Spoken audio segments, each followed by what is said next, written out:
नमस्कार दोस्तों, नमः शिवाय। जीवन ज्योति चैनल में आप सभी का हार्दिक स्वागत करती हूँ। दोस्तों, आज बात करूंगी बहुत ही खास व्रत के विषय में, जो कि माताओं बहनों के लिए बहुत ही अधिक महत्व रखता है। दोस्तों, आज बात करूंगी 2023 में हलषष्ठी व्रत का त्योहार कब मनाया जाएगा, किस दिन यह व्रत धारण किया जाएगा और इस व्रत के क्या क्या नियम हैं, पूजा विधि क्या है, यह व्रत माताएं बहनें किसके लिए रखती हैं।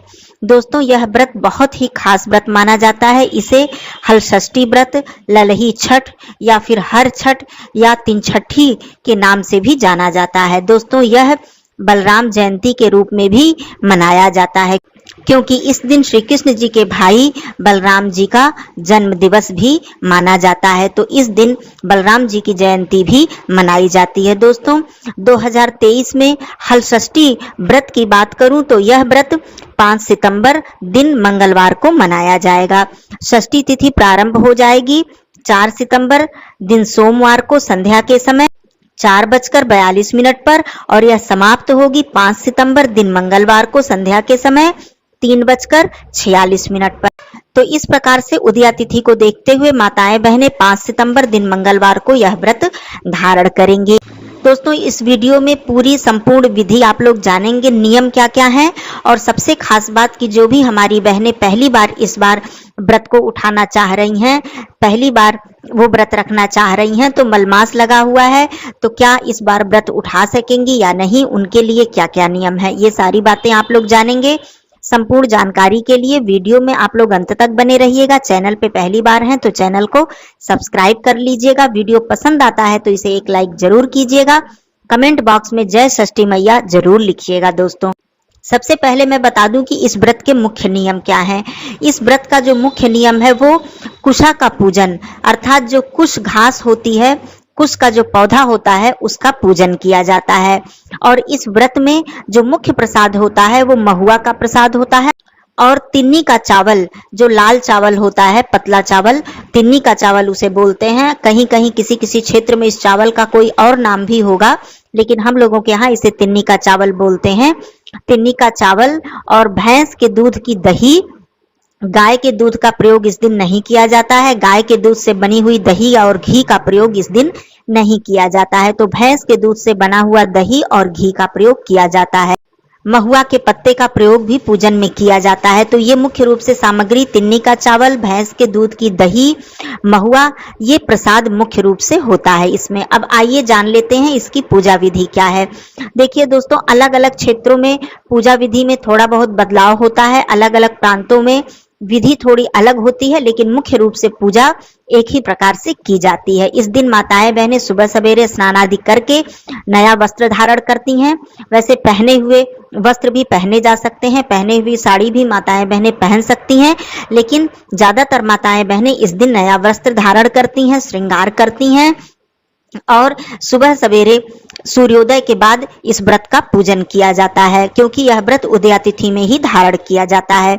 तो इस दिन कुशा या तो गमले में लगाकर अपने घर में भी पूजन किया जा सकता है, या फिर जहाँ पे कुशा हो वहां जाकर भी माताएं बहनें पूजन करती हैं, जैसे जिसके यहाँ व्यवस्था होती है। सबसे पहले जल, एक कलश में जल लिया जाता है और एक थाल में सिंदूर, हल्दी, कहीं कहीं हल्दी का प्रयोग नहीं किया जाता है, वहां पीला चंदन का प्रयोग किया जाता है। और षष्ठी माता को ओढ़ाने के लिए एक वस्त्र, आप नया वस्त्र ले सकती हैं, लाल या पीले रंग का वस्त्र ले सकती हैं, हरा रंग का वस्त्र भी आप लोग ले सकती हैं। धूप, दीप, अक्षत के रूप में जैसा कि मैंने बताया तिन्नी का चावल, और जो प्रसाद के रूप में भी तिन्नी का चावल, महुआ और दही। और प्रत्येक माताएं बहनें महुआ के 6 पत्तों का प्रयोग करती हैं। 6 पत्तों पर वहां पर प्रसाद रखा जाता है। पुष्प इत्यादि भी आप लोग सब लोग रख लीजिएगा। अपनी थाली सजाने के बाद आप लोग जहां भी कुशा की व्यवस्था हो, चाहे गमले में हो या फिर कहीं जाकर भी आप लोग घर से बाहर भी जाकर कुशा का पूजन कर सकती हैं। सबसे पहले हम लोग कुशा का जो पौधा होता है उन्हें स्नान कराते हैं। स्नान कराने के बाद सिंदूर और कहीं कहीं हल्दी या पीले चंदन से तिलक करते हैं। तिलक करने के बाद उन्हें वस्त्र उड़ाते हैं। पुष्प इत्यादि अर्पित करने के बाद धूप दीप प्रज्वलित करते हैं। एक लोटा वहां पर जल कलश का भरकर रख देते हैं। कुशा के पौधे का पूजन करने के बाद कुशा के पत्ते पे 6 गांठ लगाई जाती है और 6 गांठ लगाने के बाद कुशा के पौधे को एक वस्त्र उड़ाया जाता है। ये 6 गांठ 6 पत्तों में लगाई जाती है, अर्थात प्रत्येक पत्ते में 6 गांठें लगाई जाती हैं। इस तरह से 6 गांठ लगाने का विधान होता है षष्ठी व्रत में। उसके बाद महुआ के 6 पत्तों पर हम लोग उस प्रसाद को रखते हैं। प्रसाद जैसा कि मैंने बताया, दही, महुआ और तिन्नी का चावल, कच्चा चावल ही होता है। इसे प्रसाद के रूप में 6 पत्तों पर रखा जाता है और वहां पर माताएं बहनें अपने पुत्र के कल्याण के लिए, दीर्घायु के लिए, उनके अच्छे स्वास्थ्य के लिए कामना करती हैं, मां षष्ठी मैया से प्रार्थना करती हैं। इस दिन बलराम जयंती भी है, तो श्री बलराम जी से भी प्रार्थना करती हैं अपने संतान की लंबी आयु के लिए। इस दिन सबसे मुख्य बात होती है कि खेत में जो जोता हुआ खेत होता है, जैसे खेत जोतकर जो भी फसल उगाई जाती है, किसी भी प्रकार की वो फसल हो, चाहे अनाज हो या कोई फल हो, कुछ भी हो, जोतकर जो खेत में उगाई जाती है वो फल या वो अनाज ग्रहण बिल्कुल भी नहीं किया जाता है। इसीलिए हल षष्ठी व्रत में तिन्नी का चावल जो कि तालाब में उगता है और महुआ जो कि महुआ एक वृक्ष पे होता है, उसे खेत जोतकर उगाया नहीं जाता, बहुत ही विशाल वृक्ष होता है, बहुत ही पुराना वृक्ष होता है, तब उस पे महुआ का फल लगता है, तो वहां पर खेत की जुताई नहीं होती, तो इसलिए महुआ का प्रयोग किया जाता है और भैंस के दूध की बनी हुई दही का प्रयोग किया जाता है।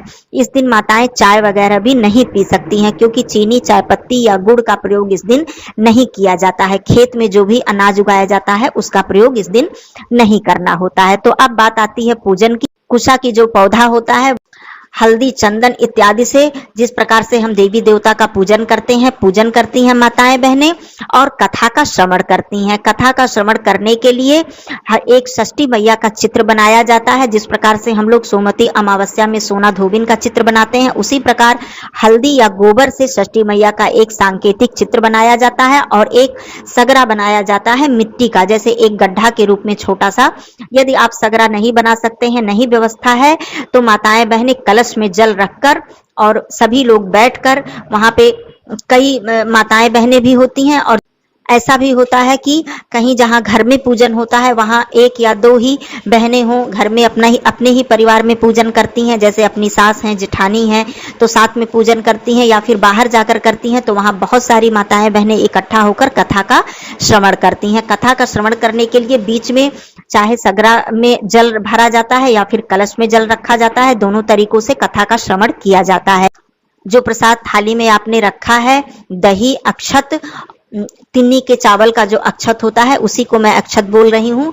तिन्नी का चावल ही होता है। जो अक्षत हम लोग प्रयोग में प्रतिदिन लाते हैं वो अक्षत आप लोगों को प्रयोग में नहीं लाना है। तिन्नी का चावल, दही, महुआ, पुष्प इत्यादि हाथ में लेकर और षष्ठी मैया का ध्यान करते हुए कथा का श्रवण करती हैं माताएं बहनें। इस दिन 6 कथा का श्रवण करने का विधान होता है।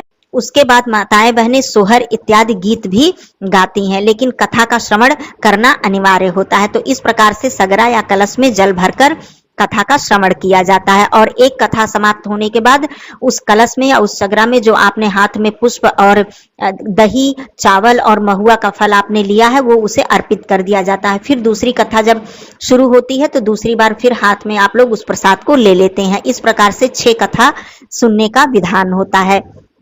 जब तक पूजन समाप्त नहीं हो जाता है तब तक माताएं बहनें निराहार रहती हैं, निर्जला रहती हैं, अर्थात जल ग्रहण नहीं करती हैं। इस दिन अपने संतान को माताएं बहनें सुबह सवेरे स्नान आदि करा के नया वस्त्र धारण कराती हैं और षष्ठी मैया से आशीर्वाद दिलवाती हैं, उन्हें प्रणाम करवाती हैं और अपने संतान को चंदन आदि से तिलक करती हैं। और जो भी उनके संतान यदि बड़े हैं या छोटे हैं तो गोद में लेकर भी माताएं बहनें कथा का श्रवण करती हैं, क्योंकि ये मुख्य रूप से संतान का ही व्रत होता है। तो पहली बार की यदि मैं बात करूं कि जो भी हमारी बहनें पहली बार इस व्रत को धारण करना चाह रही हैं, तो मैं बता दूं कि इस बार मलमास लगा हुआ है, तो इस वर्ष आप नया व्रत धारण नहीं कर सकती हैं। जो भी हमारी बहनें हैं पहली बार, कथा का श्रवण आप लोग कर सकती हैं। इस दिन नया वस्त्र धारण मत कीजिएगा, क्योंकि आपको व्रत नहीं उठाना है, तो इस निमित्त आप लोग नया वस्त्र धारण मत कीजिएगा। वैसे कोई दोष नहीं है, लेकिन हम लोगों के यहाँ परंपरा है कि जब व्रत नहीं उठाया जाता है तो उस दिन नया वस्त्र धारण नहीं किया जाता है। अर्थात जो कोरा वस्त्र है कि जिसको कि कभी आपने नहीं पहना है, ऐसा वस्त्र आप लोग धारण मत कीजिएगा। कोई भी पहनी हुई नई ही हो साड़ी, पहनी हुई साड़ी आप लोग पहन के कथा का श्रवण अवश्य कीजिएगा।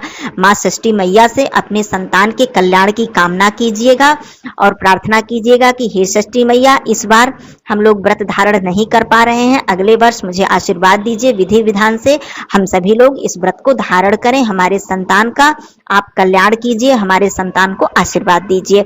इस तरह से जो भी हमारी नई बहनें हैं वो सभी बैठकर कथा सुनेंगी और पूजन में वहां पर बैठकर षष्ठी मैया का आशीर्वाद लेंगी और अगले वर्ष विधि विधान से वो अपने व्रत को प्रारंभ करेंगी।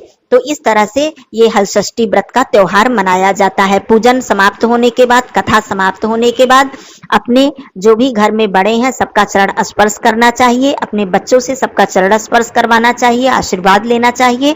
उसके बाद आप लोग जलपान कर सकती हैं। जलपान में भी आप लोगों को गुड़ या किसी तरह की मिठाई या शक्कर आदि का प्रयोग बिल्कुल नहीं करना है। उसी दही और महुआ और तिन्नी के चावल को खाकर, उसी प्रसाद को खाकर आप लोग को जल ग्रहण करना है।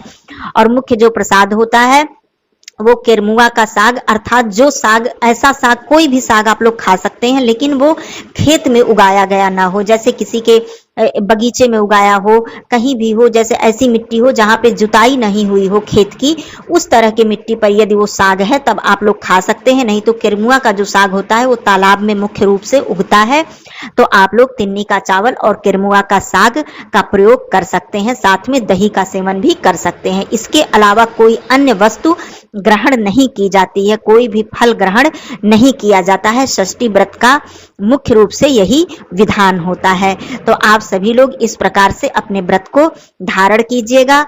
माँ षष्ठी मैया सभी के संतान का कल्याण करें, सभी के संतान को दीर्घायु प्रदान करें, स्वास्थ्य प्रदान करें, इस तरह की मैं कामना करती हूँ। आप सभी लोगों को ये वीडियो पसंद आया हो तो लाइक जरूर कीजिएगा। कोई भी प्रश्न रह जाता है तो आप लोग कमेंट बॉक्स में जरूर पूछ सकती हैं। फिर मिलती हूँ ऐसे ही उपयोगी वीडियो के साथ, तब तक के लिए धन्यवाद। नमः शिवाय। हर हर महादेव।